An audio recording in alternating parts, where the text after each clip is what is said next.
একটি কুকুর ছিল, সে একটি বড়লোক বাড়িতে পোষা ছিল। বাড়ির লোকজন কুকুরটিকে খুব ভালোবাসত, সে ছিল পরিবারেরই একজন। এই ছোট্ট কুকুরছানা কত সুন্দর। আমি একটু আদুরে। হ্যাঁ, আদর কর। দেখো কত খুশি আছে। কিন্তু একদিন কিছু না বলেই কুকুরটিকে বাড়ি থেকে বের করে দেওয়া হলো। সেই দিন থেকে কুকুরটি একা হয়ে যায়। রাস্তায় লোকজন তাকে দেখে হাসাহাসি করতে থাকে, কিন্তু কুকুরটি ভেঙে পড়ে না। সে রাজমিস্ত্রির কাজ শুরু করে।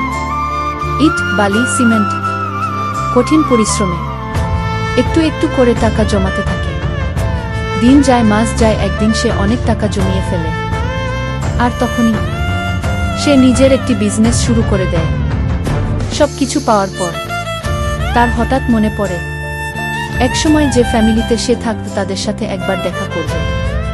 অনেক দিন পরে ফ্যামিলির লোকজন কুকুরটিকে দেখে খুব খুশি হয়।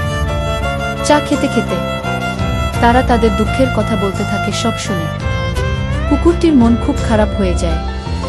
কিছু না বলে সে চুপচাপ দুটি ব্যাগ টাকা রেখে সেখান থেকে চলে যায়। পরে সে নিজের বাড়িতে ফিরে আসে। শুয়ে শুয়ে ভাবতে থাকে, কুয়া আমাকে তাড়িয়ে দেওয়ার পর এমন কি হয়েছিল যে তাদের ফ্যামিলি এত খারাপ অবস্থা হয়ে গেল? এর উত্তর জানতে চাইলে এখনই সাবস্ক্রাইব করুন পরের ভিডিওর জন্য।